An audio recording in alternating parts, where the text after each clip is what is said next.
Sveiki, mes esame vandens tyrimo biuras. Ką mes šiandien veikiame? Mes kalbame apie vandenį.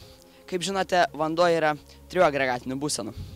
Kietas, kaip galite rasti ledynuose, dujinės formos, pažiūrėję dangų pamatysite debesį, ir aišku, skystos, vakare išsimaudysite.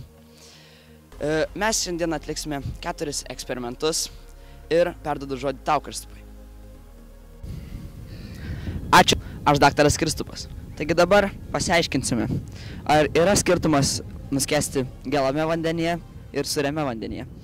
Taigi, kaip mes tai išsiaiškinsime, paklausime skenduolio. Eime.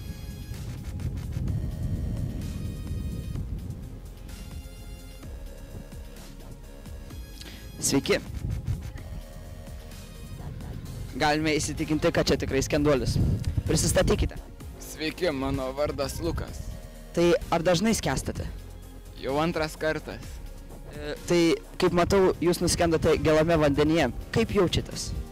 Negerai, toks įspūdis, kad plaučiai pilni vandens, širdis stoja, žinokit, labai negerai, sustoja net, tunelio šviesos gale net nebebuvo. Tai kaip matote, mūsų skenduolis jau buvo kaip ir išbridęs. Tai čia jums faktas. Skendant gelame vandenyje galima netgi nuskesti ir išbridus iš vandens. Tai vyksta osmoso būdu.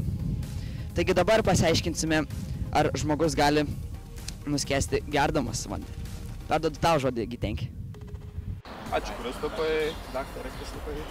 Dabar perim žodį daktaras Gitenki ir šiuo bandymu norėsime įrodyti, jog išgėrus didelį kiekį vandens, tai yra 6 litrus, žmogus gali mirti. Taigi mano asistentas tuoj ateis ir paims iš manęs chalatą.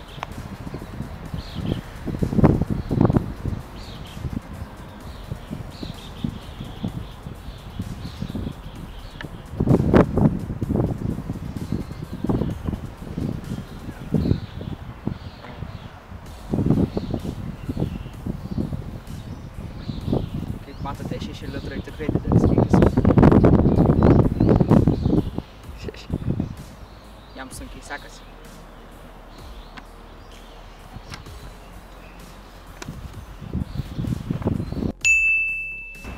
Na kągi, mes lengvai įrodėme, kad nuo per didelio suvartoto vandens kiekio žmogus miršta. Jūs klausite, kodėl taip atsitiko? Na, kai yra suvartojamas per didelis organizmui kiekis vandens, kraujo ląstelės nebegali atlaikyti tokio vandens kiekio ir jos paprasčiausiai sutrinka. Nuo sutrikusios kraujotakos veiklos žmogus paprasčiausiai miršta. Perduodu žodį tau, Eda. Sveiki, čia daktaras Edas. Kaip matote, aš esu be chalato. Šiandien yra labai karšta diena.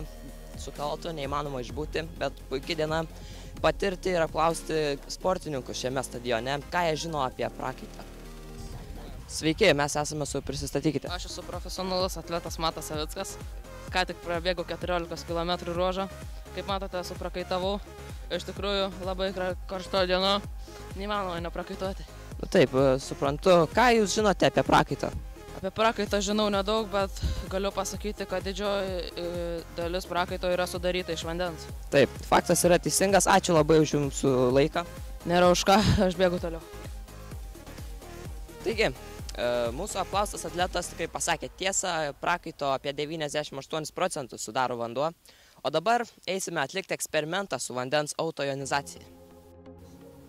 Sveiki, tai dabar apklausę mūsų atletą, bandysime šį eksperimentą apie vandens autoionizaciją. Autoionizacija yra, kai vanduo reaguoja su savimi sudarydamas rūgštinę ir bazinę medžiagą. Tai pabandykime. Čia turime vandenį ir čia turime vandenį. Dabar į vandenį įpilsime vandens.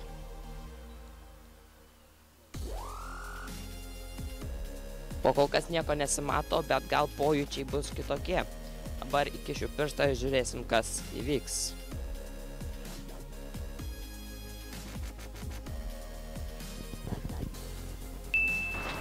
Taigi, sužinosite daugiau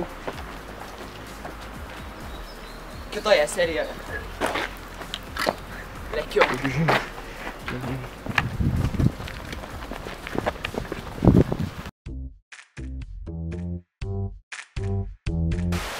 Vanduo įsiskverbia į ląsteles ir jos neatlaiko ir sprogsta. Taip sutrikdo žmogui kraujotaką ir jis numiršta. Prakai, perduodu tau. Sveiki, mes esame iš Turgaus bandelių skyriaus 5 fragmento. Ką mes šiandien veikiame? Agi labai lengvas atsakymas. Sveiki. Sveiki. Taigi šiandien padiskutuosime po vandeniu. Eime, nesirovėkite. Tiko su mumis ir 3 ar 4, neatsimenu, puikus mokslininkai. Ir mes atliksime 4 eksperimentus, per kuriuos norėsime įrodyti.